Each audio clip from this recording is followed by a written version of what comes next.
কি ব্যাপার সাগর সাহেব, চুলের মতো পালাচ্ছেন কেন? আমি চোর হতে যাবো কেন? জানেন আমার কত সাহস? তাই নাকি? শুনি কত সাহস। আমি রাত 10টা পর্যন্ত এখান থেকে একা একা বাসায় যেতে পারবো। ওরে বাবারে, আপনি অনেক সাহসী দেখছি। হুম, সব মেয়েরাই এ কথা বলে। পিচ্ছি পোলার ঢং দেখো, একা একা বাসায় পালাচ্ছে আর বলে খুব সাহস। আমি মেয়েদের সাথে রাস্তায় চলি না, তাই। আসছে সাধু বাবা, এখন চলো পিচ্ছি। বলে সাইকেলে চেপে বসলো। সাইকেল চালাচ্ছি, এমন সময় আরিয়া বলে, তোমার হাতে কি? তেঁতুলের আচার। আমার খুব পছন্দ তেঁতুলের আচার। বলে আমার হাত থেকে প্যাকেটটা নিয়ে নিল। আপনি এটা নিলেন কেন? আমার যেটা পছন্দ হয় আমি সেটা নিয়ে নেই। হুম কথা কম, সাইকেল ভালো করে চালাও। হুম বাসায় আসলাম আর ভাবছি, এত বড় লোক মাইয়া তার মাইক্রো রেখে আমার সাইকেলের পিছনে পড়লো কেন? কিছুই মাথায় ঢুকছে না। অযথা চিন্তা করে লাভ নেই, কার মাথায় কি আছে কে জানে। রাতে আমার আকাশ দেখতে খুব ভালো লাগে, তাই রাতের খাবার খেয়ে ছাদে গেলাম। আকাশের তারা দেখছি, হঠাৎ দেখি আরিয়াদের বাসার ছাদে আগুন জ্বলছে। আমি তো ভয় পেয়ে গেছি, আবার আগুন নিভে গেল। আমি বাঁচলাম। আজ আর ছাদ থেকে থাকা ঠিক হবে না বলে ছাদ থেকে নামতে যাব, এমন সময় দেখি ছাদের দরজার কাছে সাদা কাপড় পরে কে যেন দাঁড়িয়ে আছে। আমি বললাম, কে ওখানে? কোনো উত্তর দিল না, কেমন বিশ্রী হাসি হাসছে আর আমার দিকে এগিয়ে আসছে। হঠাৎ আরিয়াদের ছাদে আবার আগুন জ্বলে উঠল।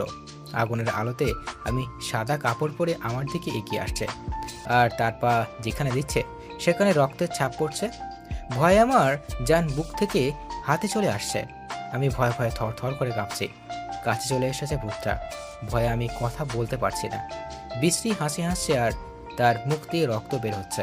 আমি শুধু একবার মা বলে চিৎকার দিছে, আর কিছু মনে নেই। যখন চোখ মেললাম দেখি আরিয়া পাশে বসে আছে। আরিয়া চোখ কেমন ফোলা ফোলা, এমনিতেই চিকনি চামেলি, মনে হচ্ছে আরো চিকন হয়ে গেছে।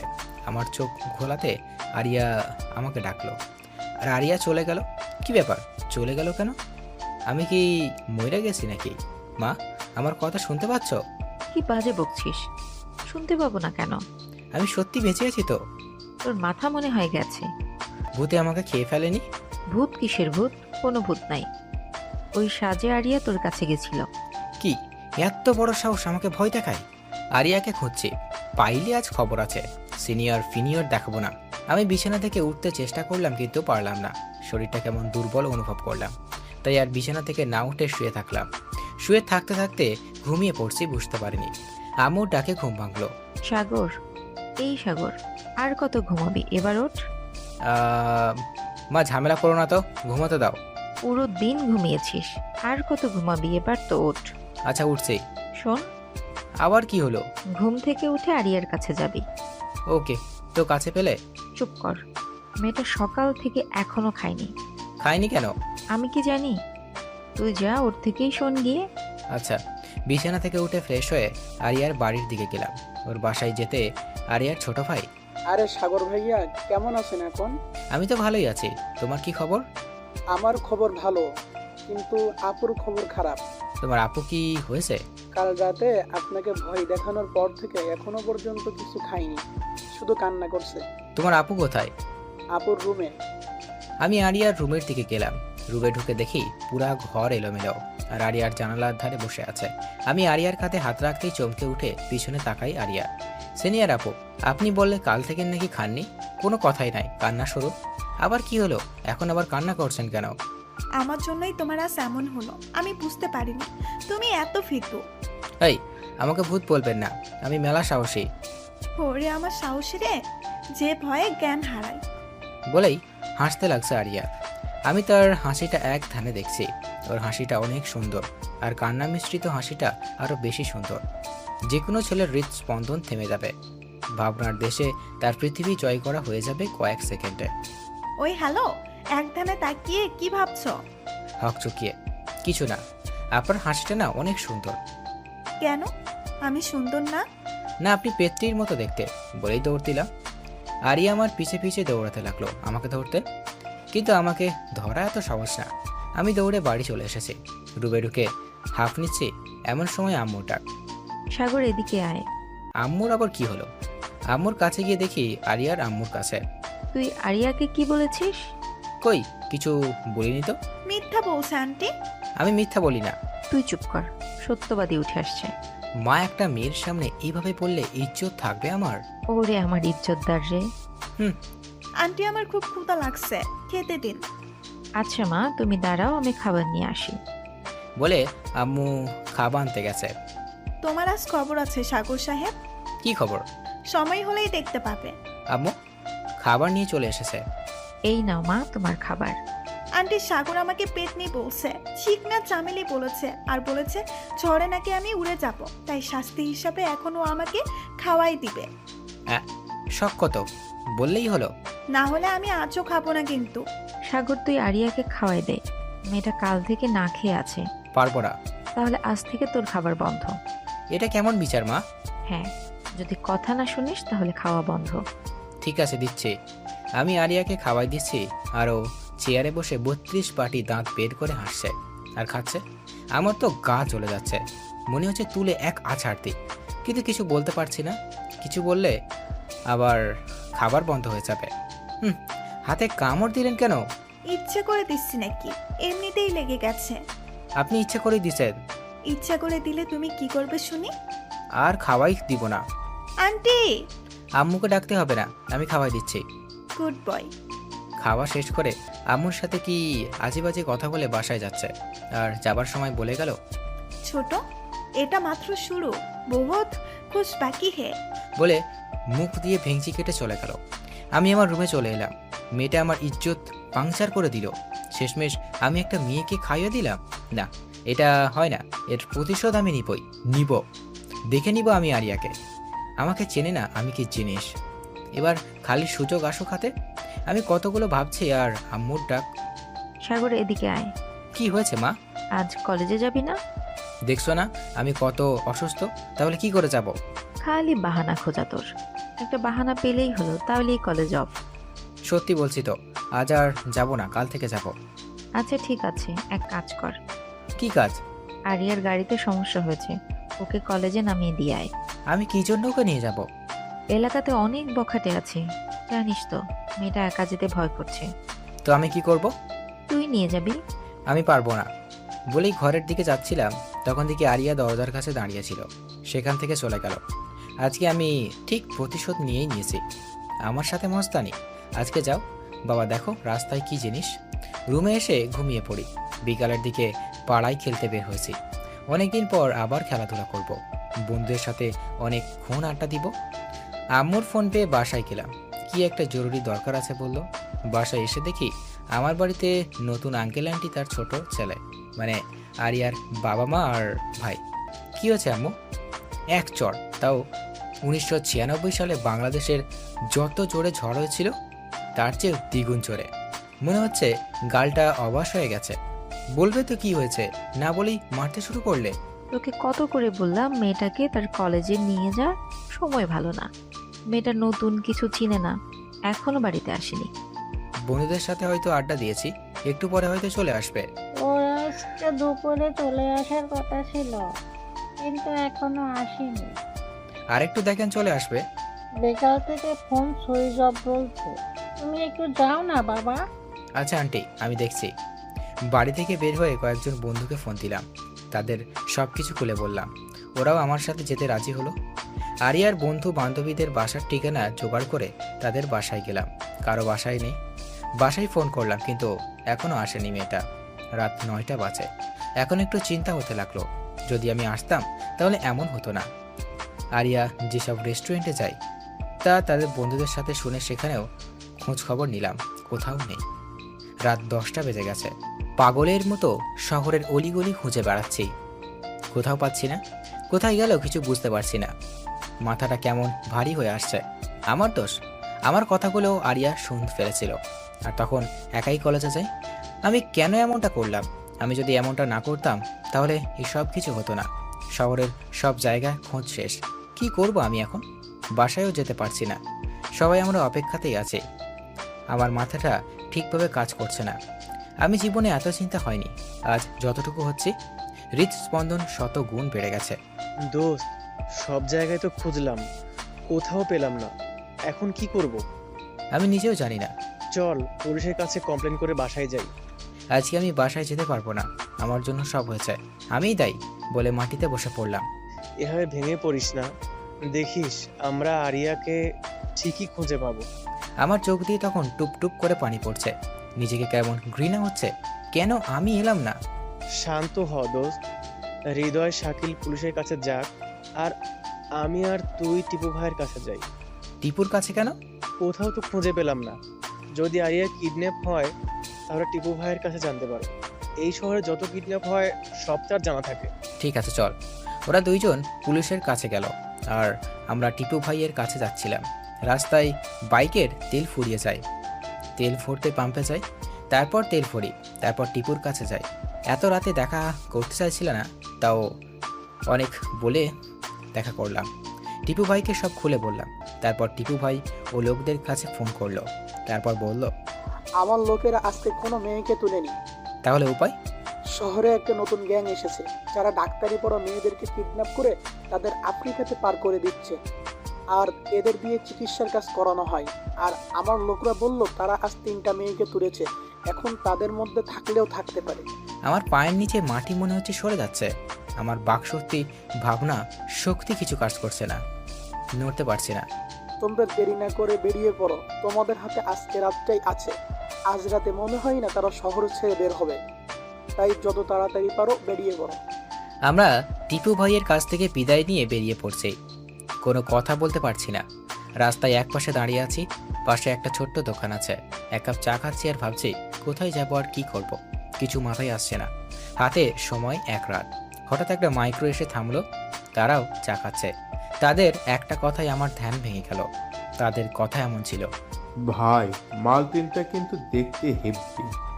ঠিকই কইছস, মেলা মাল পাওয়া যাবে।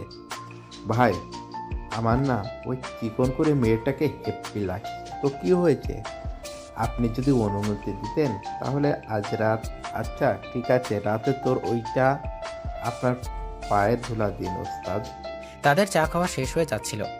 আমার কেমন লাগলো। টিপু ভাই বলল 3টা মেয়ে তুলেছে। এরা বলেছে 3টা চিকন মেয়েকে পছন্দ। রাতে সে তার হিসাবে মিলে গেছে। আরিয়াও চিকন। ওরাই এই কিডন্যাপটা করেছে। আরিয়ার কিছু করার আগে তাকে উদ্ধার করতে হবে। আমরা দুইজন তাদের মাইক্রোকে ফলো করছি। আমরা দুইজন মিলে বাইক থেকে নিয়ে তাদের মাইক্রোকে ফলো করছি। তারা একটা নির্জন এলাকায় একটা বাড়ির সামনে এসে থামলো। আমরাও নির্দিষ্ট দূরত্বে বাইক রেখে ওই বাড়ির দিকে যাচ্ছি। তারা বাড়ির মাঝে প্রবেশ করে। আমরা দুইজন দেওয়াল টপকে বাড়ির ভিতরে প্রবেশ করি। বাড়িটা অনেক পুরাতন হবে, এখনও নিখুঁতভাবে দাঁড়িয়ে আছে। লোক দুইটা বাড়ির মধ্যে প্রবেশ করলে আমরাও চুপি চুপি তাদের পিছে পিছে বাড়িতে প্রবেশ করি। শুনশান নীরবতা, একদম ভুতুড়ে বাড়ির মতো।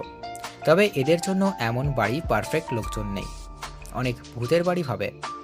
এই বাড়ির মাঝে প্রবেশই করব না।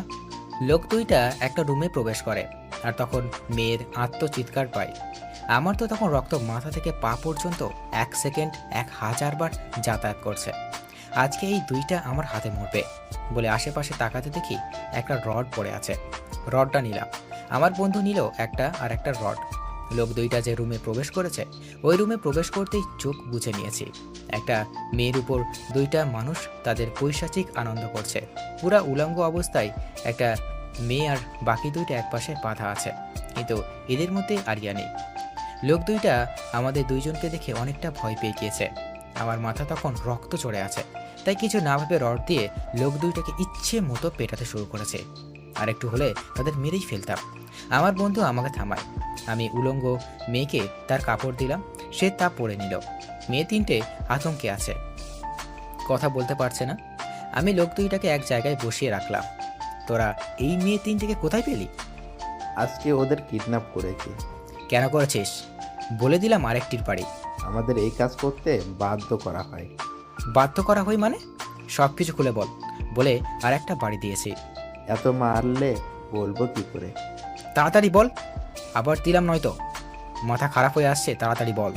আমাদের শহরে নতুন গ্যাং এসেছে। তারা ডাক্তার পড়ুয়া মেয়েকে কিডন্যাপ করে আফ্রিকাতে পাচার করে দেয়া হয়, কিন্তু তাদের লোক নাই এই শহরে। আর টিপুর কারণে কেউ তাদের সাথে কাজ করতে চায় না, তাই আমাদের পরিবারের প্রতি হুমকি দিয়ে এই কাজ করায়। তোদের জোর করে এই কাজ করানো হয়? তাহলে এই মেয়েটার সাথে এখন কি করতে যাচ্ছিলে? নেশাতে করে ফেলেছি, আর হবে না। আমরা একা ছেড়ে দেব, মাফ করে দেন। তোরা এই 3 জন বাদে আর কতজন কিডন্যাপ করিসনি? না, এই শহরে শুধু আমরা কাজ করে এই গ্রুপে, আর আজ দিনে এই দিনটার বেশি আর কাউকে কিডন্যাপ করিনি। এদের কাছে তাহলে আরিয়া নেই। এদের কাছ থেকে আর কোনো সাহায্য পাওয়া যাবে না।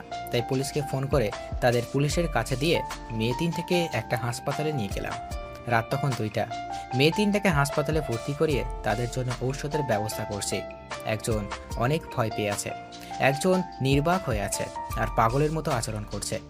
আরিয়াকে যদি এই গ্যাং না কিডন্যাপ করে তাহলে আরিয়া কোথায়, কি করছে এখন, কেমন আছে এখন? এইসব ভাবতে ভাবতে চোখ দিয়ে টুপ করে 2 ফোঁটা পানি কখন পড়ছে বুঝতেই পারিনি। মেয়ে 3টা ঔষধের ব্যবস্থা করে তাদের হাসপাতালে রেখে বেরিয়ে পড়লাম। আমার হাতে পায়ে শক্তি পাচ্ছি না। নির্বাকের মতো এদিক সেদিক আরিয়াকে খুঁজে বেড়াচ্ছি। আরিয়াকে কোথায় পাবো জানি না, কি অবস্থায় পাবো জানি না, পাবো কি না তাও জানি না। কোন প্রশ্নের গোলক ধাঁধায় ফেঁসে গেছি যার কোনো উত্তর শুধু না। কোথায় খুঁজবো ভেবে পাচ্ছি না, শুধু খুঁজেই যাচ্ছে। পৃথিবী মানুষের সামনে এমন কিছু সময় আসে যখন তার অতীতের সব কথা মনে পড়ে যায়। তখন ভাবে এই কাজটা এভাবে করা ঠিক হয়নি, ওইভাবে করা ঠিক হয়নি, কিন্তু তখন ভাবনাটা সত্যি করা সম্ভব না, কারণ তা অতীত। কিছু অতীতের সময় থমকে দাঁড়ায় যখন মানুষের জীবন থেকে কিছু মূল্যবান জিনিস হারিয়ে যায়। ছন্ন ছাড়া উন্মাদের মতো সেই অতীত যেতে চায়, কিন্তু তা প্রকৃতিতে নেই। আমি একজন উন্মাদের চেয়ে কম কিছু নয়। কারো কথা এখন শুনতে মন চাচ্ছে না। চারিদিকে ছুটে বেড়াচ্ছি, কোথায় গেলে আরিয়াকে পাবো। পুরো শহরের অলিগলি গুগল হয়ে গেছে কার রাতে, কোনো জায়গায় বাদ দিইনি। এমন পরিস্থিতি মানুষের জীবনে যখন আসে তার বাকশক্তির চিন্তাধারা সব কিছু লোপ পায়। তার মাথায় শুধু একটা কথাই বারবার রিপিট করে, ওই জিনিসটাই কোথায় পাবো। আমার চোখে আরিয়ার চেহারা, মাথায় আরিয়ার কথা, পিচ্ছি আমাকে লিফট দাও তোমার সাইকেলে। এইসব ভাবছি আর বাইক চালাচ্ছি। রাস্তা ফাঁকা, একটা খেলা মাঠে এসে থেমেছি। আমি আমার বন্ধুকে বললাম, তুই বাইক নিয়ে বাসায় যা। কেন, তুই যাবি না? না, যাব না, আরিয়াকে খুঁজতে হবে আমাকে, তুই যা। দেখ, সাগর পুরো রাত খুঁজেছি, রাতে খাবারও খাসনি। তুই এবার বাড়ি চল, কাল আমরা সবাই মিলে আবার খুঁজবো। আরিয়াকে না পাওয়া পর্যন্ত আমি ও বাড়িতে যাব না, তুই যা। তুই চল তো। আমার তখন কারো কেয়ারই ভালো লাগছিল না। আমার চোখে না ঘুমানো টেনশনের চেহারা পুরো রক্তবর্ণ। আমি ওই চোখ নিয়ে আমার বন্ধুর দিকে তাকালাম আর বললাম, তুই আমাকে জোর করতে আসিস না, আমার মধ্যে মানুষের মন নেই এখন। তোকে যা বলছি তাই কর, না হলে তোরও পিটাই শুরু করব। আমার বন্ধু হয়তো ভয় পেয়েছিল, আবার নাও পেতে পারে, জানি না। সে কিছু না বলে বাইক নিয়ে গেল। আমি তখন একটা খেলার মাঠের মাঝে দাঁড়িয়ে, চারিদিকে আজানের প্রতিধ্বনি। আমার চিন্তা ধারায় যত প্রশ্ন আছে সবগুলো উত্তর ছিল না। মানুষ জীবনে মৃত্যুর সামনে আর এমন পরিস্থিতিতে যে কোনো কিছু করে ফেলতে পারে। এই সময়টাতে মানুষের পুরো জীবন মনে পড়ে যায়। কিছু মুহূর্ত চোখের সামনে বাস্তবে হচ্ছে বলে মনে হয়। আমি আকাশের দিকে তাকিয়ে আছি। আরিয়া নিখোঁজের পিছে আমি তাই। তাকে কোথায় খুঁজবো? আমি কি বাসায় যাব? তাদের বলতে পারবো আমি আরিয়াকে পাইনি? আমি একজন নিকর্ম, যার কারণে মেয়েটা নিখোঁজ। আমার চোখের সামনে গোলক ধাঁধা ঘুরপাক খাচ্ছে, যার প্রত্যেকটা উত্তর না। রাতে চিন্তা, টেনশনে, কান্নায় হারিয়ে গিয়েছিল, কিন্তু এখন চোখ দিয়ে অঝোর ধারায় বন্যা বইতে শুরু করেছে। আমার কোনো চিন্তা কাজ করছে না। আরিয়া, কোথায় তুমি? গগন ফাটে তো চিৎকার করে কাঁদতে ইচ্ছে করে। আমি মাটিতে বসে পড়ে চিৎকার করে বলছি, আরিয়া, সব দোষ আমার। আমি যদি তোমার সাথে যেতাম তাহলে এমনটা হতো না। কেন আমি তোমার উপর রাগ করলাম, আর কেন তোমার সাথে গেলাম না? আমার নিজের প্রতি তখনও ঘৃণা হচ্ছে। হঠাৎ চোখটা বন্ধ হয়ে যায়। সারা রাত ঘুমায়নি তো, কখন চোখটা বন্ধ হয়ে গেছে বুঝতেই পারিনি। মাটিতে পড়ে গেলাম। এতটুকু মনে নেই, কারো ডাকে আমি চোখ মেলে তাকালাম। এই যে, আপনি মাঠের মধ্যে শুয়ে আছেন কেন? আমি তার কথাতে উঠে বসলাম। আমাকে যে ডাকছে তার বয়স 10 থেকে 12 বছর হবে মনে হয়। তোমার নাম কি বাবু? তো বন্ধুরা, এতক্ষণ ধরে গল্পটি শুনেছো। গল্পটি তোমাদের কাছে কেমন লাগছে? যদি গল্পটি ভালো লেগে থাকে এবং এ ধরনের গল্প আরও শুনতে পছন্দ করো, তাহলে এক্ষুনি নিচে থাকা সাবস্ক্রাইব বাটনটি টিপে আমাদের পরিবারের একজন সদস্য হয়ে যাও এবং গল্পটি কন্টিনিউ করো। আর হ্যাঁ, একটি সুন্দর কমেন্ট করতে কিন্তু ভুলবে না। অনিক, আপনি এখানে এভাবে শুয়ে আছেন কেন? এমনিতেই। কারোর সাথে ঝগড়া করে বাড়ি থেকে চলে এসেছেন? না তো, কেন? না, এমনিতেই। তুমি অনেক বড় হয়ে গেছো। হ্যাঁ, আমার মাও বলে। আচ্ছা, তাই? হ্যাঁ। ছেলেটার সাথে কথা বলতে আমার বন্ধু বাইক নিয়ে হাজির, আমাকে নিতে এসেছে। ছেলেটার কথাতে জাদু আছে। তার সাথে যখন কথা বলছিলাম তখন মনের সব ব্যথা হারিয়ে গিয়েছে, কিন্তু যখন আমার বন্ধু আসলো তখন আবার পুরাতন কথা মনে পড়ে গেল। আমার মাথাতে তখন আবার চিনচিনে ব্যথা শুরু হলো। আমি বন্ধুর বাইকে করে আরিয়াকে খুঁজতে বের হলাম। পুরো সকাল আবার খুঁজলাম, কোথাও পেলাম না। হাল ছেড়ে দিইনি, ছাড়া আর কিছুই করার নেই। পকেটে হাত দিয়ে দেখি ফোন নেই। বন্ধুর সাথে বাড়ির পথে ফিরতে গেলাম। বাড়িতে ফিরে মাথা নিচু করে ঢুকলাম, দেখি মা বাবা, আরিয়ার মা বাবাও বসে আছে। তারা আমাকে দেখে কেমন চমকে ওঠার মতো আমার কাছে চলে এলো। তোর কিছু হয়নি তো বাবা? মায়ের কথাতে ভেবে দিলাম আমার কিছু হয়নি, কিন্তু আরিয়াকে পাইনি। আমি আরিয়ার মায়ের কাছে গেলাম। আন্টি, আপনার মেয়েকে খুঁজে পাইনি, আমাকে মাফ করে দিয়েন, আমার জন্য সব হয়েছে। তাদের কথা বলার সুযোগ না দিয়ে ছাদে চলে এলাম। সকালের আলোতে মানুষের কাছে পৃথিবী আনন্দময় হয়, আর আমার কাছে বিষাদময়। আলো থাকা সত্ত্বেও কেমন অন্ধকার আচ্ছন্ন মন লাগছে। ছাদে দাঁড়িয়ে এসব ভাবছি, হঠাৎ কারো হাত আমার পিঠে অনুভব করলাম। পিছনে ফিরে দেখি আরিয়া দাঁড়িয়ে। আমি নিজেকে বিশ্বাস করতে পারছি না যে আরিয়া আমার সামনে দাঁড়িয়ে আছে। নিজের চোখে বিশ্বাস করতে পারছি না, তাই আরিয়ার হাতে চিমটি দিলাম। চিমটি দিচ্ছ কেন? স্বপ্ন না, সত্যি, তাই দেখছি। স্বপ্ন না, সত্যি। দেখতে মানুষ নিজের গায়ে চিমটি দেয়, আর তুমি আমার হাতে দিচ্ছ? কি জানি, ভুলে গিয়েছি। আপনি কি সত্যি আরিয়া? সত্যি, তোমার সামনে দাঁড়িয়ে আছি, এই দেখো, বলে এক চড়। চড়ের ব্যথা অনুভব করলাম, তার মানে এটা সত্যি আরিয়া। আমি 2টা চড় দিছি, মেয়েটা কান্না করতে শুরু করেছে। আমাকে এত জোরে মারলে? তো শোয়াক করব? কাল দিন রাত কোথায় ছিলেন? আমার কতটা কষ্ট হয়েছে জানেন? আমারও মেলা কষ্ট লেগেছিল সকালে তোমার কথা শুনে, তাই ভাবলাম তুমি প্রতিশোধ নেওয়ার আগে আমি নেই। কোথায় ছিলেন পুরো দিন রাত? তোমার রুমে। আমার রুমে? তোমার রুমে ছিলাম, কেউ জানে না, চুপি চুপি করেছি বিকেলে কলেজ থেকে এসে। আর একটা চড় দিলাম। আবার মারলে কেন? আমাকে সারা রাত দিন শহর ঘোরানোর জন্য? তোমার সাথে কোনো কথা নাই, আমাকে শুধু মারছো। আর একটা চড় দিয়ে আরিয়াকে বুকের মাঝে জড়িয়ে ধরলাম। জানি না তখন মনের মধ্যে কেমন হচ্ছিল, মনে হচ্ছে অনেক বড় কষ্টের মধ্য থেকে বের হয়ে এলাম। আরিয়াকে সে সব এভাবে জড়িয়ে ধরে থাকি। এই ছোট, আমার দম বন্ধ হয়ে আসছে, ছাড়ো। ছাড়বো না, আবার যদি হারিয়ে যান? হারাবো না, ছাড়ো। মনে থাকে জানো। ঠিক আছে, ছাড়ো। আরিয়াকে ছেড়ে দিতেই আরিয়া সাইডে চলে যায়, তারপর হাফ ছাড়ে। তুমি তো আমাকে আরেকটু হলে মেরেই ফেলতে। মেরে ফেলার জন্য তো ধরিনি, আমার দম বন্ধ হয়ে আসছিল। সারাদিন রাতের কষ্টের সমাপ্তি স্বরূপ। অনেক কষ্ট হয়েছে না তোমার? আপনার জন্য এতটুকু করাই যায়। আমি বুঝতে পারিনি যে তুমি সারা রাত বাইরে থাকবে।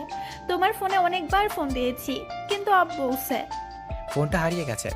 জানো, আমিও সারা রাত ঘুমাইনি, খাইনি। আপনার এমনটা করা উচিত হয়নি। কেন? আমি অনেক কষ্ট পেয়েছি। আমার ছোট ভাইটা দেখে অনেক কষ্ট পেয়েছে। ভাইয়া, কথাটা শুনে মনে হচ্ছে সব আবেগ আমার বুকের ভিতর থেকে বেরিয়ে ছাদ থেকে লাফ দিচ্ছে। ভালো লাগার বাতি নিভে অন্ধকার, মনে হচ্ছে তুলে এক আছাড় দিই। আমি ওর কোন জন্মের ভাই লাগি? ছোট ভাইয়া কি বিড়বিড় করছো? ভাবতেছি আপনাকে ছাদ থেকে ফেলে দিই। কেন কেন? আমি আপনার কোন জন্মের ভাই লাগি?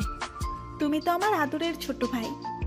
আপনার ভাইয়ের গুষ্টি কিলাই বলে ছাদ থেকে চলে এলাম। আরিয়া আমাকে পিছন থেকে ডেকেই যাচ্ছে। আমি আমার রুমে চলে এসেছি। এসে ভাবছি মনটা কতটা হালকা হয়ে গেছে। মনে হচ্ছে কোনো পাথরের সমান চিন্তা মন থেকে নেমে গেল। জীবনে যতটা না কষ্ট পেয়েছি তার থেকে বেশি পেয়েছি এই কয়েকদিনে। মনে হচ্ছে কোনো বিভীষিকার স্বপ্ন দেখছিলাম। আরিয়াকে দেখার পর সেই স্বপ্ন থেকে বাস্তব জীবনে চলে এসেছে। মানুষের জীবনে কিছু কষ্ট থাকে যা তার মনে পাথরের মতো সব সময় আঘাত করতেই থাকে। সেই যন্ত্রণা কখনো যায় না, হয়তো মুখের হাসির আড়ালে থাকে। মনটা হালকা হয়ে গেছে, ঘুমে চোখটাও বুজে আসছে, তাই ঘুমিয়ে পড়লাম। হঠাৎ মনে হচ্ছে কানের মধ্যে কিছু প্রবেশ করছে। হাত দিচ্ছি, তখন বন্ধ হয়ে যাচ্ছে। আবার এমনটা হচ্ছে, চোখ খুলে দেখি আরিয়া সামনে ঝুঁকে থেকে এই কাজটা করছে। আমি ভাবছি আমার সাথে যখনই এমন করছে তখন আমিও করি, বলি থেকে জড়িয়ে ধরছে। আরিয়া হক চকিয়ে উঠছে, বুঝতে পারিনি আমি এমনটা করব। অনেক ছাড়ানোর চেষ্টা করছে, যখন দেখতে পাচ্ছে তখন আমার হাতে দিল একটা কামড়। ও মা গো, এত জোরে কেউ কামড় দেয়! হাতটা ছেড়ে দিতেই আরিয়া পর্যাপ্ত দূরত্বে চলে গেছে। তুমি যেভাবে ধরেছো ছাড়া পেতে তো দিতেই হবে। তাই বলে এত জোরে? তোমার বড় আপু দিছে না, তাই রাগ করে না ভাই। ওরে আমার বোন এসেছে রে। ওই ছোট, সাবধান, জোরে কথা বলবা না। বললে কি করবে? এমন কিছু করব যে এলাকায় মুখ দেখাতে পারবে না। আপনাকে ভয় পাই নাকি? পাও না, বাট পাবে খুব তাড়াতাড়ি। তাই না? তাই। বলে মুখ ভেঙচি কেটে দৌড়ে পালিয়ে গেল। আমি ভাবছি মেয়েটা কি করতে চায় যে তাকে আমি ভয় পাবো, ভেবে পাচ্ছি না। তাই অত ভেবে কাজ নেই। কাল কলেজে যেতে হবে, তাই বেশি চিন্তা ভাবনা করতে হবে না। আম্মু রাতের খাবার খেতে রাখছে। আমি খেতে গিয়ে দেখি বাবা মার সাথে খাবার টেবিলে আরিয়া বসে আছে। এই চিকন চামেলি কি শান্তি মতো খেতেও দিবে না? যেখানেই যাই সেখানেইও। যাই হোক, সব কিছু ভুলে খেতে বসলাম। একদিনের শরীরের কি হাল বানিয়েছো? কই, ঠিকই তো আছে। আমার চোখ আছে, তোমার চোখ দিয়ে দেখলে কবেই টপকে যেতাম। তুমি আমাকে ইনসাল্ট করছো একটা মায়ের সামনে? ওই ছোট, আমাকে মায়া বলবে না, বলবে বড় আপু। আমার খেয়ে দিয়ে কাজ নেই। আপনি আমার কোন জন্মের আপু লাগেন? বর্তমান জন্মের। তাই? হ্যাঁ। তাহলে আপনার বাবাকে বলেন আমাকে যেন টাকার ভাগ দেয়। দিবে তো, টেনশন করো না ছোট। হ্যাঁ, টাকার ভাগও দিবে। 100 বার দিবে। আচ্ছা, আমাকে টাকার ভাগ কেন দিবে? আর যাতে ভাই না বলে সেজন্য বললাম। বাট মায়া এদিকেও আমার থেকে এক ধাপে গিয়ে ডাক্তারি পড়তে কি এইসব শেখায় নাকি? তোমরা থামো। আর হ্যাঁ, কাল থেকে প্রতিদিন তুমি আরিয়াকে তার কলেজে পৌঁছে দিবে। ভাত মুখে দিচ্ছি তখনই বাবা এই কথাটা বলছে, আর ভাতটা গলাতে বেঁধে গেছে। ঠিক মতো খাবারও খেতে পারো না। এই নাও, পানি খাও। ওনার এত বড় গাড়ি থাকতে আমি কেন নিয়ে যাব? সেফটির জন্য। দিনকাল এত ভালো না। আমি পারবো না। তুমি পারবে না, তোমার বাবা পারবে। বাবা পারবে যখন, তখন তুমি প্রতিদিন নিয়ে যাও। আমার সাথে ফাজলামো করো। তুমিই তো বললে আমি না পারলে বাবা পারে, আর তুমি তো আমার বাবা। পড়াশোনা করাচ্ছি এজন্য কি শিখাচ্ছে তোমাদের শিক্ষকেরা? কি আবার পড়াশোনা? হায় আল্লাহ, আমি কি ছেলে জন্ম দিছি, প্রতিটা কথা ফাজলামো করে। তুমি এলাকার সবচেয়ে ভালো ছেলে জন্ম দিয়েছো বাবা। ভালো ছেলে যখন, তখন যা বলেছি তাই করবে, না হলে কাল থেকে তোমার ভাত চাল হয়ে যাবে। আমার সাথে অন্যায় হচ্ছে, আমি পুলিশের কাছে যাব। চুপ কর, তোর কথা অনেকক্ষণ ধরে শুনছি। মুখে মুখে কথা বলা শিখে গেছিস। চুপচাপ খেয়ে উঠে যা। ঠিক আছে। আরিয়া খাচ্ছে আর হাসছে। সব চাল আরিয়ার। ও বাবাকে কি সব বুঝিয়ে দিয়েছে আল্লাহই ভালো জানে। খাবার খেয়ে রুমে চলে এলাম। এসে লম্বা একটা ঘুম দিচ্ছে, স্বপ্ন দেখছি আমি আরিয়াকে নিয়ে যাইনি, তাই বাবা আমাকে লাঠি দিয়ে পুরো শহর দৌড়ানি দিচ্ছে। স্বপ্নটা ভাঙতেই যেন হাঁপ ছেড়ে বাঁচলাম। যদি কাল আরিয়াকে না নিয়ে যায়, তাহলে বাবা আমাকে সত্যি সত্যিই পুরো শহর দৌড়ানি করাবে। আবার কাল একটা মেয়ের সাথে দেখা করার কথা আছে, বান্ধবী হয়। আর ও যদি দেখে, তাহলে পুরো কলেজে আমার ইজ্জত পাংচার হয়ে যাবে। সকাল সকাল ঘুম থেকে উঠে খাবার খেয়ে কলেজের জন্য রেডি হয়ে গেটের সামনে দাঁড়িয়ে ভাবছি, আরিয়াকে নিয়ে গেলে যদি কেউ দেখে, তাহলে পুরো কলেজে ইজ্জত থাকবে না। আর না নিয়ে গেলে বাবা পুরো শহর ম্যারাথন দৌড়ানি দেবে। যাই হোক, দৌড়ানোর অভ্যাস আছে, কিন্তু এত বছরের ইজ্জত গেলে আর ফিরে পাবো না। আজকে একটু সুন্দর গেট আপ নিয়ে বের হয়েছি, কেউ যাতে দেখতে না পায়, তাই চুপি চুপি গেট থেকে বের হয়ে যাচ্ছি। বুকটা ধুকপুক করছে। যদি কেউ দেখে তাহলে আরিয়াকে নিয়ে যেতে হবে। আরিয়া বাড়ির সামনে দিয়ে যেতে হয়, তাই চিন্তাটা বেশি। আরিয়া দেখতে পেলে তো চিল্লাচিল্লি শুরু করে দিবে। আরিয়ার বাড়ির সামনে আসতেই কেমন শব্দ শুনলাম। তারপর দেখছি বৃষ্টি শুরু হচ্ছে। আকাশে তো রোদ আছে, মেঘ নাই। আবার বৃষ্টি শুধু আমার উপরেই হচ্ছে। আমি কি রাতে মেঘবুমার সাথে গন্ডগোল করছি নাকি? এইসব ভাবতে ভাবতে উপরে তাকিয়ে দেখি মেঘটার কেউ না, আরিয়া। আমার দিকে 2 ফোঁটা ফুটবলের সামনে চোখ গেছে। ঢোক চিপলা, মনে হচ্ছে গলার মধ্যে খরার মৌসুম চলছে। আরিয়া তাকানো দেখে মনে হচ্ছে আজকে আমি শেষ। তার দিকে তাকাতে পারছি না, ভয়ে রাগে কটমট করছে আরিয়া। চুরি করে সবার চোখ ফাঁকি দিয়ে একা একা চলে যাচ্ছ? চুরি করে যাবো কেন? তা নয় তো কি, আমাকে নিয়ে যাবার ভয়ে এত সকাল সকাল সবার চোখ ফাঁকি দিয়ে যাচ্ছ? ফাঁকি কোথায় দিলাম? এই তো আপনার সামনে দাঁড়িয়ে আছে। আমি যদি তোমার উপরে পানি না দিতাম তাহলে কি হতো? আমি চলে যেতাম। তাহলে সেটা চুরি করা হতো না? ওহ, ওটা কলেজে যাওয়া হতো। ফাজিল ছেলে, সব সময় ফাসলামো করবে না। তাহলে কি করব? আমার মাথা করবে। আপনার মাথা তো আপনার ঘাড়ের উপর। চুপ, একদম চুপ। ফাজিল ছেলে, একদম কোথাও যাবে না। আমি রেডি হব, তারপর তুমি ভিজা কাপড় চেঞ্জ করবে। আমার আজকে কলেজে তাড়াতাড়ি যাওয়া লাগবে, দরকার আছে। তোমার কলেজে যাওয়া লাগবে না। আমি আরিয়ার দিকে অসহায় দৃষ্টিতে তাকালাম, বাট মুখের ধরন পাল্টানো বলে মনে হলো না। আরিয়া রেডি হয়ে এসে আমাকে কাপড় চেঞ্জ করতে যেতে দিচ্ছে। তারপর রেডি হয়ে আমার হেলিকপ্টার নিয়ে কলেজের দিকে যেতে লাগলাম। আমার হেলিকপ্টারটা কিন্তু সাইকেল, অন্য কিছু ভাবিয়েন না আবার। আরিয়াকে নিয়ে সাইকেল চালিয়ে অনেক সুবিধা, চিকনি চামেলি, বোঝাই যায় না সাইকেলে আছে না নেই। আরিয়া কলেজের সামনে চলে এসেছে। নামেন, আপনার কলেজের সামনে চলে এসেছি। ইজ্জত তো পাংচার হয়ে গেছে। ইজ্জত আমি ধার দিবনি, আমার অনেক আছে। আপনি কিন্তু ফাজলামো করছেন।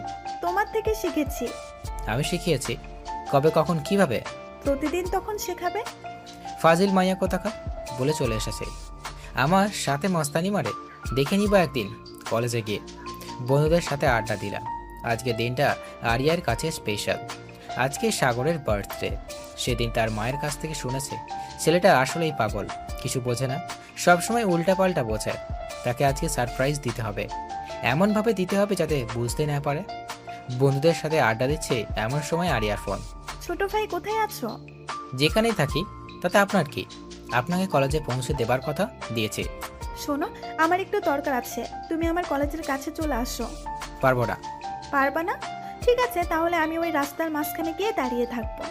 ব্ল্যাকমেল করছেন? ছোট ভাইকে ব্ল্যাকমেইল করা চাই? তাহলে কি করছেন এটা? একটু ভয় দেখাচ্ছি। কোথায় যেতে হবে? আমার কলেজের সামনে দাঁড়িয়ে থাকো।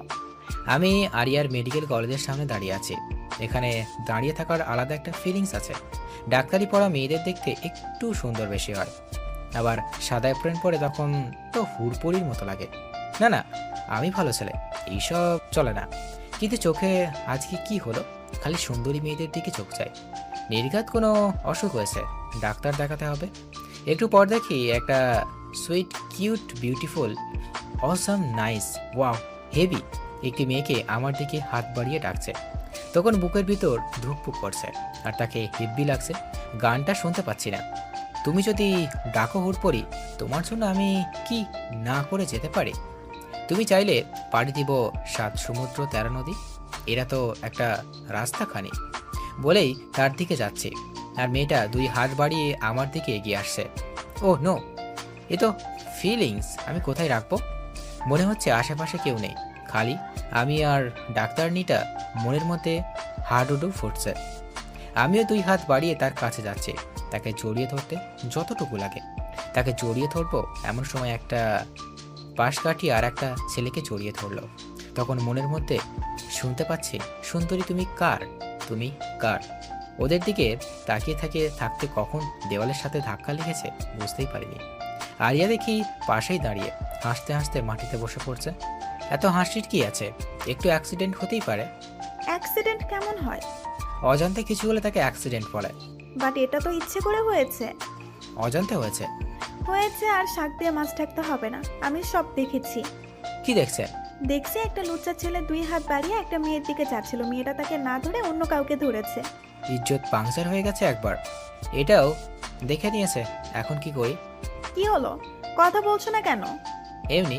তোমার এসব পরে দেখছি, আগে আমার সাথে চলো, দরকার আছে। কি দরকার? শুনে কি হবে? না বললে যাব না। আন্টিকে ফোন দিয়ে বলবো তুমি কি করছো? ব্ল্যাকমেল? না না, সোজা মেইল। ঠিক আছে চলেন। তারপর আমরা একটা শপিং মলে পৌঁছালাম। আরিয়া হয়তো কিছু কিনবে, তাই আসছে। আমি সেজন্য লেডিস কালেকশনের দিকে যাচ্ছি। সাগর, ওইদিকে কোথায় যাচ্ছ? কেন লেডিস কালেকশনে? সেটা আমিও জানি, ওইদিকে মেয়েদের জিনিস। সেজন্য তো যাচ্ছি। তোমাকে যেতে বলেছি? না। তাহলে যাচ্ছ কেন? আপনি জিনিস নেবেন তাই। আমি বলছি আমি নিব না। তাহলে? তাহলে কার জন্য নিবেন? চুপ থাকো আর পিছে পিছে আসো।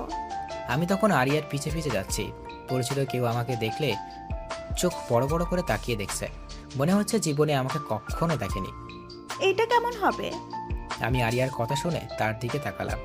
একটা শার্ট হাতে নিয়ে আমাকে জিজ্ঞেস করছে, কিন্তু শার্টটা বড় মানুষের, তার ভাইটাও ছোট। তাহলে কার জন্য কিনছে?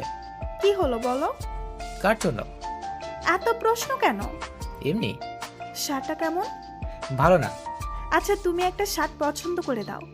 আচ্ছা, তারপর একটা নীল রঙের পাঞ্জাবি পছন্দ করে দিলাম। শার্টের থেকে পাঞ্জাবিটা ভালো লাগছে। তোমার তো অনেক সুন্দর পছন্দ। জানি। চলো। আবার কোথায়?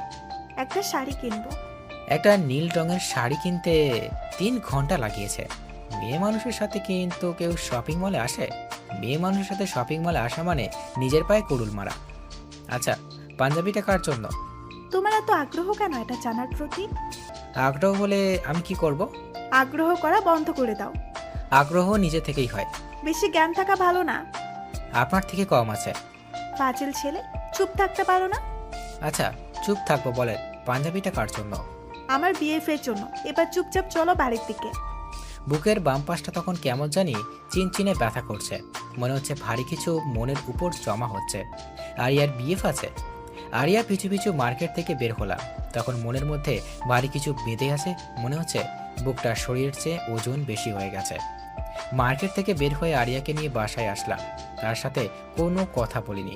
ভালো লাগছে না কিছু। ছেলেটা কত পাগল। শুধু বলেছি এগুলো বিএফ এর জন্য। তখন থেকে মুখটা বাংলার 5-এর মতো করে রাখছে। কোনো কথাও বলছে না। না বলুক, আমিও বলবো না। একেবারে সারপ্রাইজ দিব, যাতে চমকে যায়। বাড়িতে এসে আরিয়াকে তার বাসায় নামিয়ে আমার বাসায় এসে রুমে ঢুকে শরীরটাকে এলিয়ে দিলাম। মনের পাশাপাশি শরীরের এনার্জিরও কাজ করছে না। কিছু ভালো লাগছে না। তখন শরীরটাকে রিফ্রেশ করতে বাথরুমে গোসল করতে গেলাম। বাথরুমের শাওয়ার ছেড়ে দিয়ে তার নিচে বসে পড়লাম। মাথার উপর পানি পড়ছে। আমি নিচে বসে আছি। তখন চিৎকার করতে মন চাচ্ছে। কখন যে মেয়েটাকে ভালোবেসে ফেলেছি বুঝতেই পারিনি। তার বিয়ে আছে, আগে বললে কি হতো। যাই হোক, সবারই একটা আলাদা জীবন আছে। তার নিজের ইচ্ছে লাগাতো চলার অধিকার আছে। এইসব ভাবা বাদ দিয়ে তাকে মন থেকে ডিলিট করে দিব। সাগর বাসাতে নামিয়ে দিয়েই চলে গেল। কোনো কথা বলল না। ছেলেটা মানুষ, গোবর ছাড়া কিছুই নাই। যাই হোক, রাতে তাকে কেমন সারপ্রাইজ দিবে সে যে নিজেই ভুলে যাবে। আরিয়ার মনে তখন আলাদা রকম ফিলিংস কাজ করছে।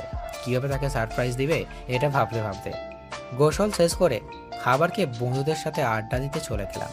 সেখানেও মন বসতেছে না। সাগর, কি হয়েছে? বন্ধুর কথার চমকে উঠছে। অন্যদিকে মন ছিল তাই। কই কিছু হয়নি তো? কিছু তো হয়েছে, মন খারাপ করে আছিস। না রে, কিছু হয়নি। সত্যি করে বল, কি হয়েছে? আরিয়ার বিয়ে আছে রে। থাকতেই পারে, তাতে তোর কি? কেন থাকবে? কেন থাকবে না? আমি তাকে ভালোবাসি তাই। তুই তাকে বলেছিস? না, বলিনি। তাহলে মন খারাপ করে কি হবে? যদি বলতে, তারপর যদি না করতো তাহলে একটা কথা ছিল। তাহলে কি বলবো? এখন বলে কি হবে? তাও এক কথা, ওর তো বিয়ে আছে। বিয়ে থাকুক আর না থাকুক, ও তোর বড় বোন লাগে, তোর সিনিয়র। আরিয়ার কাছ থেকে ছোট ভাই শুনে বিরক্ত ধরে গেছে। এরা আবার বড় বোন বানাই দিছে। সারা তোর একদিন কি আমার একদিন। বড় বোন লাগে আমার বলে একটা লাঠি নিয়ে তাড়াতাড়ি দিচ্ছে। আগে 3 জন, আমি তাদের পিছে পিছে। এলাকার সবাই হাঁ করে দেখছে কি হচ্ছে এগুলো। তোদের আজ ধরতে পারলে খুন করে ফেলবো। আগে ধরে তো দেখা। আমার সাথে টক্কর নিস না কইলাম। ম্যারাথন স্পেশালিস্ট আমি। আমরা ওসামা বোল্টের কাছে থেকে এসেছি, তোর স্পেশালিস্ট হয়েও কাজ নাই। আমার থেকে তারা অনেক আগে চলে গেছে। এখন যদি তাদের ধরতে না পারি পরে, তাহলে তারা আমাকে খ্যাপাইতে থাকবে। তখন কি হবে?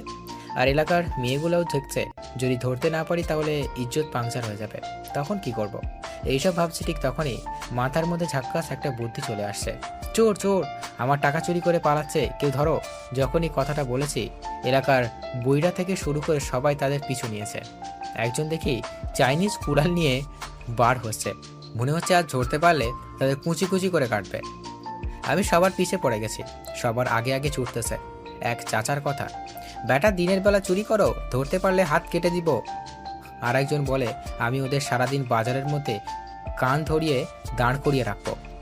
আমি ওদের 3 জনে পৌঁছে দৌড়ানো বাদ দিয়ে বাসার দিকে যাচ্ছি। এলাকার লোকেরাই তাদের সামলে নিবে। আমার সাথে মশকরা করা মজা এবার হাড়ে হাড়ে টের পাবে। বাসায় এসে দেখি বাড়ি অন্ধকার, কেউ কোথাও দেখতে পাচ্ছি না। মা, ও মা, কোথায় তুমি? বাড়িতে আলো নেই কেন? এই তো বাবা, আমি রুমে। লাইনের কোথাও সমস্যা হয়েছে, তাই সন্ধ্যা থেকে আলো জ্বলছে না। আচ্ছা, আমি ঠিক করছি। না না, তোকে কিছু করতে হবে না। আমি কারেন্ট লাইন ঠিক করা মানুষের কাছে খবর পাঠিয়েছি, ওরা এসে ঠিক করে দিয়ে যাবে। ঠিক আছে, কিন্তু ক্ষুধা লাগছে, খাবো কি করে? একটু দাঁড়া, মোমবাতি আনছি। তারপর খেয়ে দিয়ে রুমে শুতে গেছি। অনেকক্ষণ হলো, এখন লোক আসেনি। হয়তো কোনো সমস্যা হয়েছে, কাল ঠিক করে দিয়ে যাবে। আর বিয়ে পাচ্ছে ভেবে ঘুমও আসছে না। একটা মুভি দেখলাম।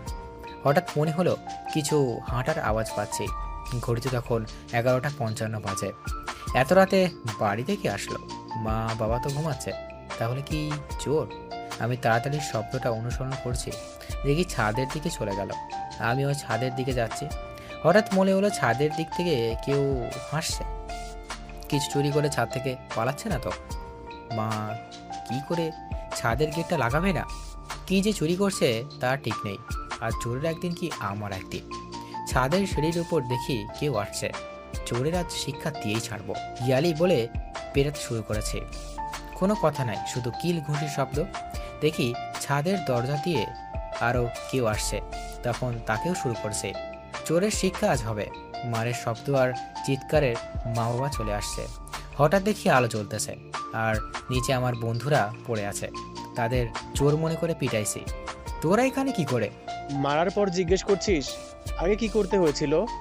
আমি তাদের উঠাইতে ওরা আমাকে ছাদে নিয়ে গেল, আর ছাদে আলোর ঝিকিমিকি ছড়াতে লাগলো। একটা পটকা আকাশের দিকে উঠে গেল, আর লেখাটা শুরু হ্যাপি বার্থডে। আমি তো চমকে গেছি। আমার জন্মদিন সেলিব্রেট করি না, তাও মনেও নেই, কিন্তু আজ এইসব থেকে অনেকটা চমকে গেছি। কথা বলার ভাষা হারিয়ে ফেলেছি। আমি আমার বন্ধুদেরকে জড়িয়ে ধরলাম। তোরা আমার জন্য এত কিছু করেছিস?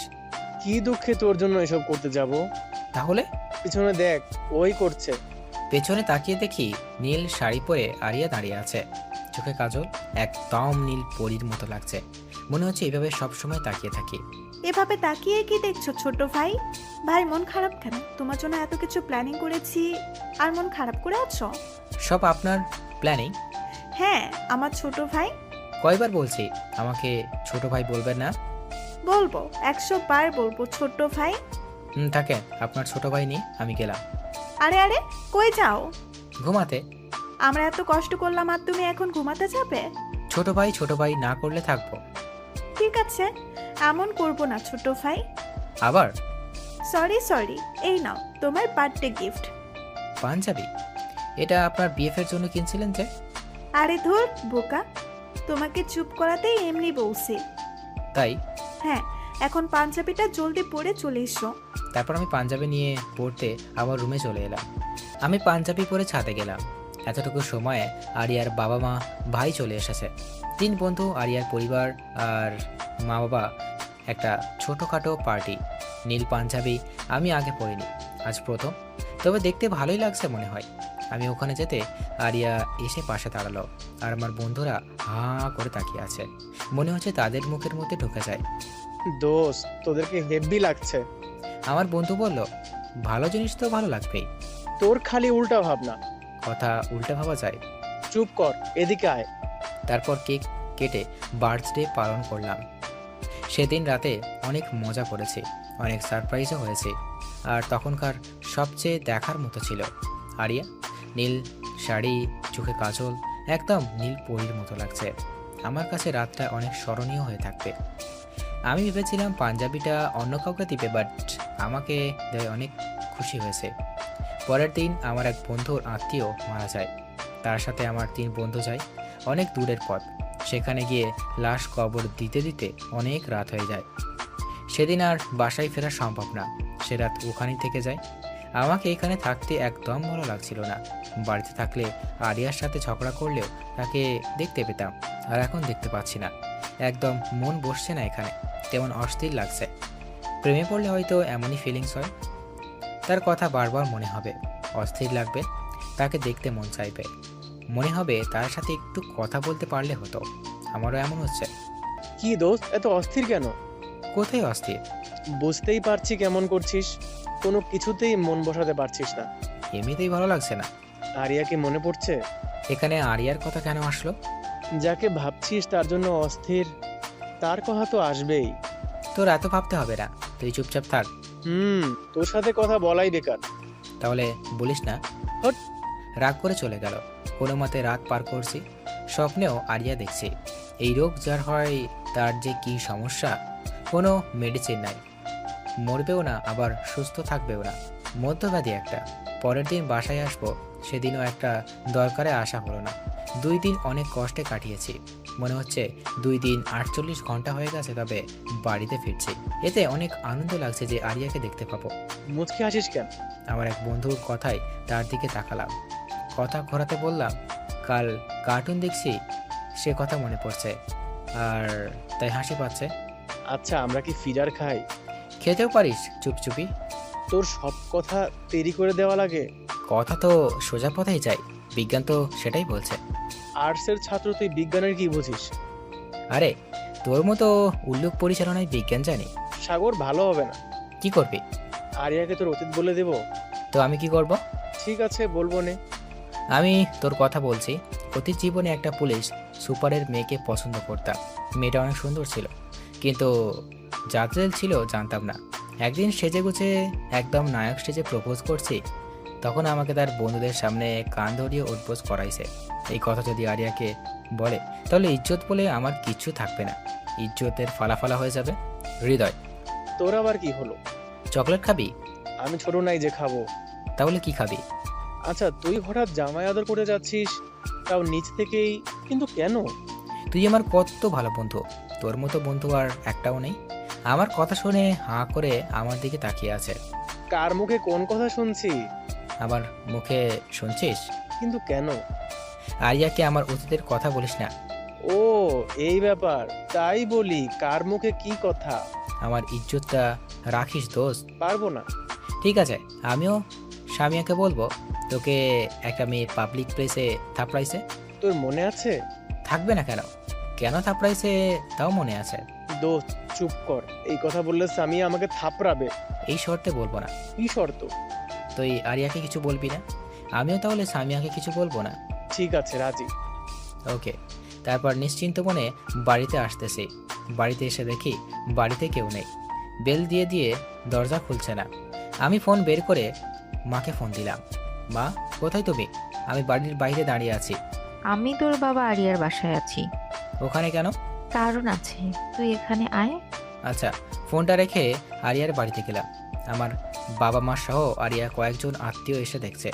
সবার মুখ ভারী হয়ে আছে, মনে হচ্ছে বড় আকারের কিছু হয়েছে। আমি গিয়ে মাকে ডেকে নিই, এক সাইডে ডেকে দিলাম। কি হয়েছে মা? এত মানুষ কেন? আর সবাই এত চুপচাপ কেন? মা যা বললো তা শুনে আমার মাথাটা রক্ত উঠে গেছে। ঘটনাটা এমন। আজ সকালে আরিয়া তার কলেজ যাবার পথে কিছু বখাটে ঝামেলা করে, আসার পথেও।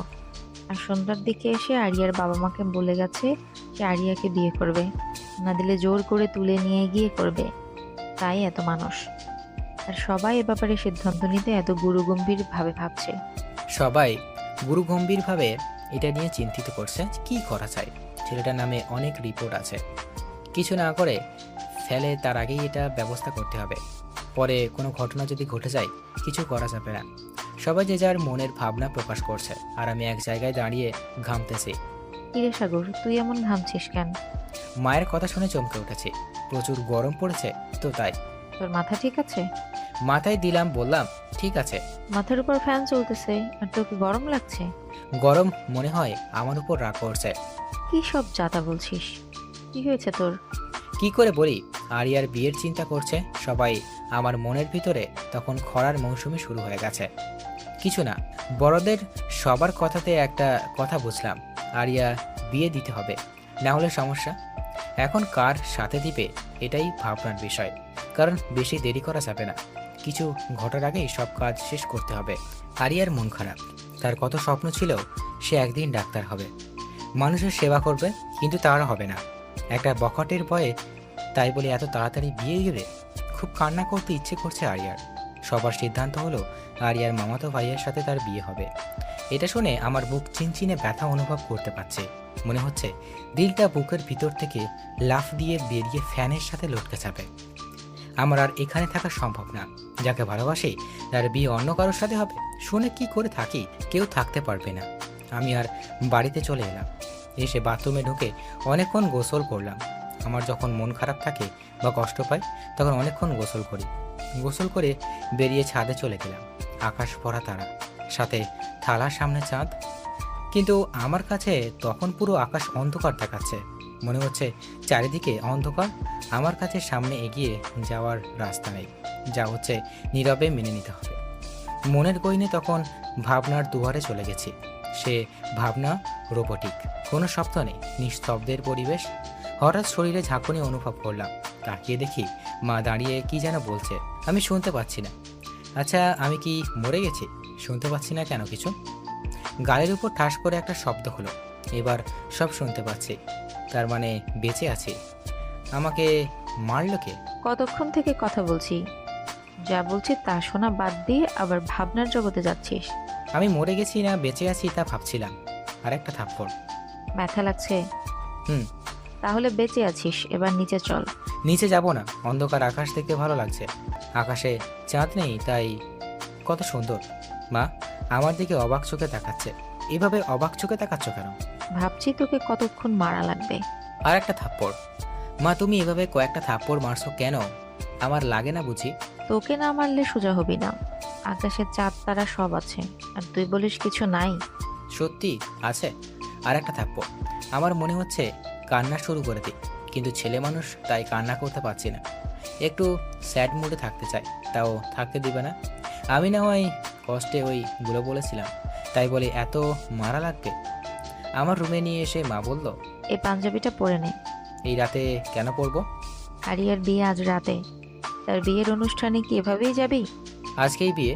হ্যাঁ, আজকেই। আমি যাব না, তোমরা যাও। কেন যাবি না? এমনি। আর একটা থাপ্পড়। এবার যাবি না আরো দিব? ব্ল্যাকমেল করছো, তাই যাচ্ছি, না হলে যেতাম না। তাড়াতাড়ি রেডি হয়ে নে। বলে মা রুম থেকে বের হয়ে গেল। আমি মনের দুঃখে ছাদে একা একা দাঁড়িয়েছিলাম, বাট মা চাই দুঃখটা আরও বেশি হোক, তাই জোর করে নিয়ে যাচ্ছে। মনের সব কষ্ট নিয়ে বের হয়ে গেলাম। তারপর মায়ের সাথে আরিয়ার বাড়িতে গেলাম। বিয়ের সব আয়োজন শুরু হয়ে গেছে। সবার মনে তখন একটু হলেও খুশি বিরাজ করছে, আর আমার মনে কষ্টের নদী বয়ে যাচ্ছে। না কাউকে বলতে পারছি, না কাউকে বুঝতে পারছি। আমি গিয়ে একপাশে দাঁড়িয়ে আছি, কেউ আমার সাথে কোনো কথা বলছে না। আমি মনের একটু শান্তি পেলাম। যাই হোক, কষ্টের দিনে একা চুপচাপ তো থাকতে পারছি। সব আয়োজন শেষ। আরিয়াদের পরিচিত লোকজন এসেছে, আর প্রতিবেশী কয়েকজন। আরিয়াকে সাজিয়ে নিয়ে আসা হচ্ছে। নীল বেনারসি পরে তাকে নীল পরীর মতো লাগছে।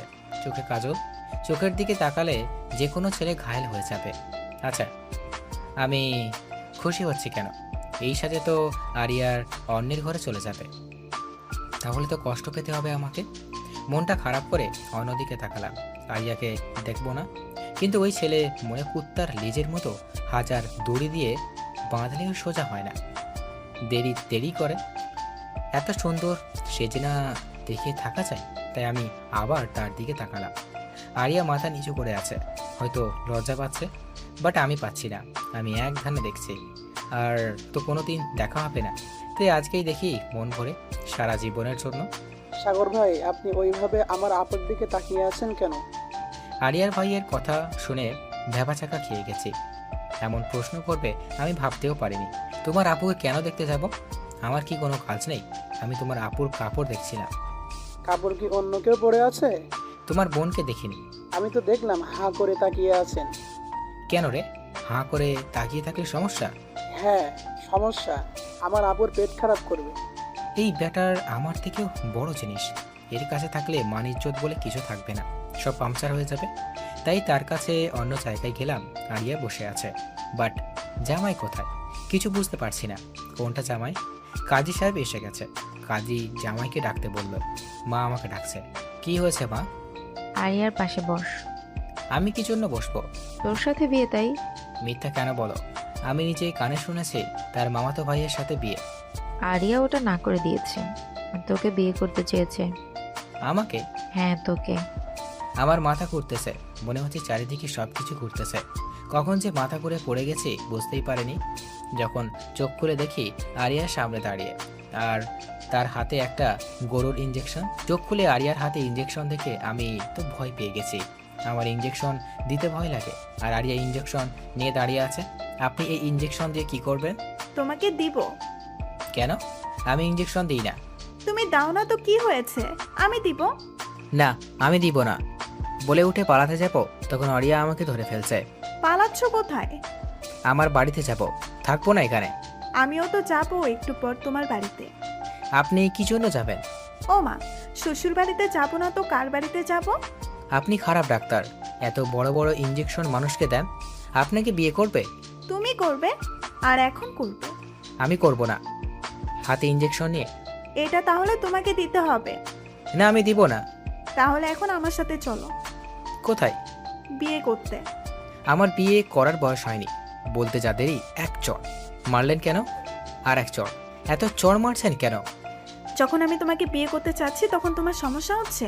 তোমার মতো একটা পিচ্ছি ছেলেকে আমি বিয়ে করছি, তাহলে ঠিক আছে, আমি আমার মামাতো ভাইকেই বিয়ে করছি, তুমি থাকো এখানে।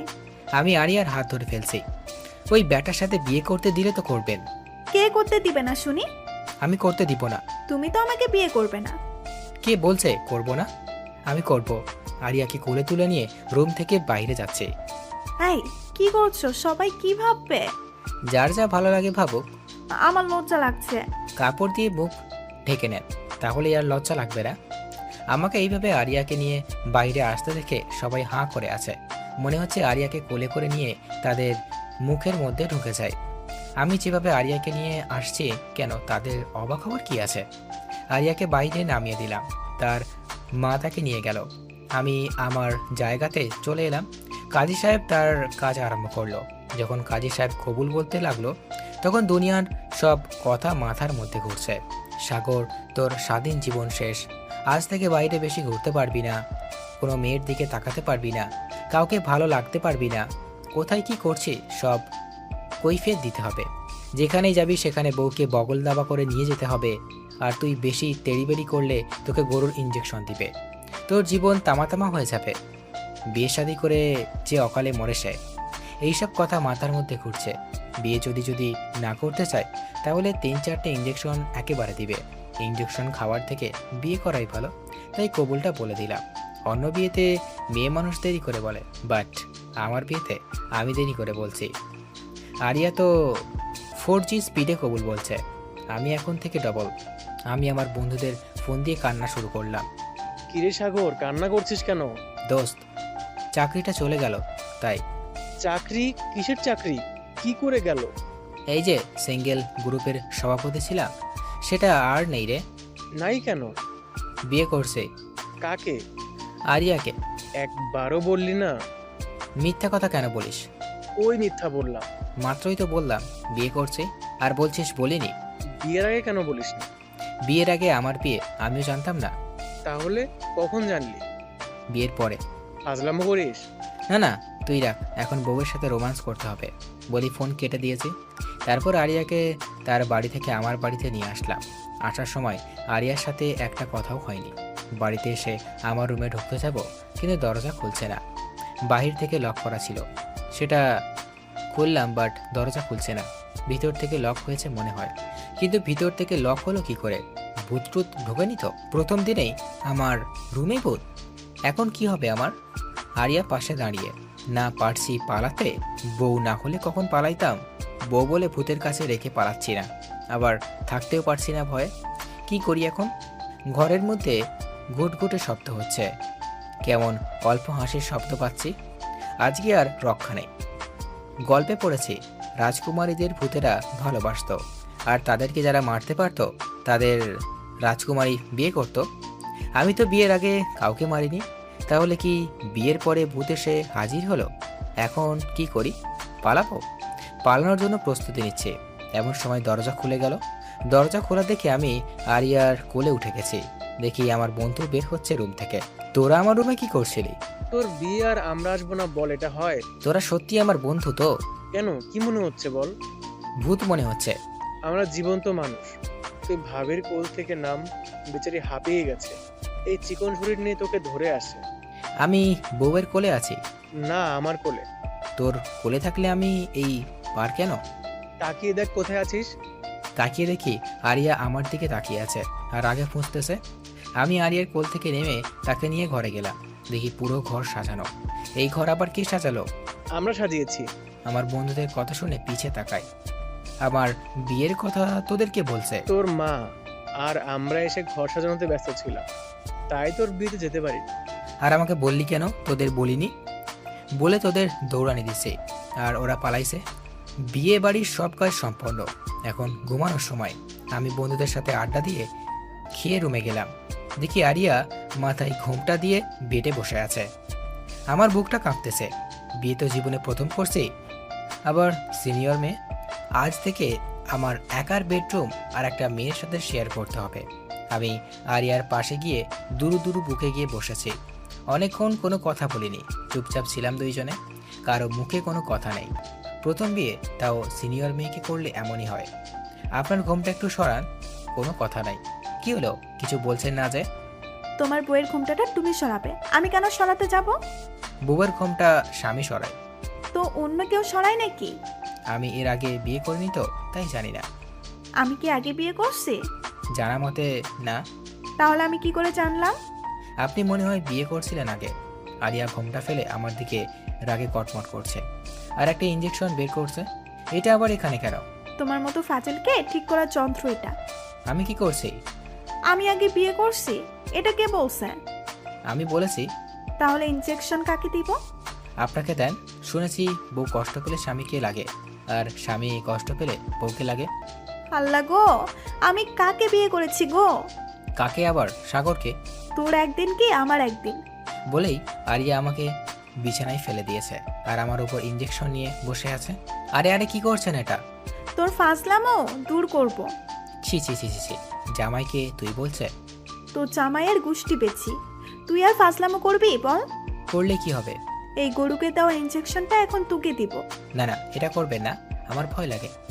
তাহলে বল, আর ফাজলামি করবি? আর করবো না ফাজলামো। আমার সামনে কান ধরে উঠবস কর। পারবো না। দিব ইনজেকশন? না না, করছি। শালা বিয়েটাই করা ভুল হয়েছে। বাসর রাতে কোথায় রোমান্স করব? না, কান ধরে উঠবোস করাচ্ছে। 30 বার করার পরে আরিয়া থামতে বলল।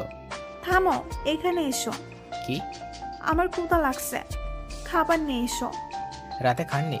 না, সেদিকে কি কারো খেয়াল আছে? আমার আছে, আপনি বসেন, আমি নিয়ে আসছি।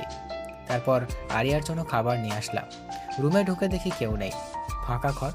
আমার বউটা আবার পালায়নি তো? কী সব ভাবছি আজে বাজে। আরিয়া বাথরুম থেকে বের হলো, কাপড় চেঞ্জ করে বিছানাতে বসে অর্ডার শুরু। এখন খাইয়ে দাও। আমি আগে পিছে তাকাচ্ছি। আগে পিছে কি দেখছো?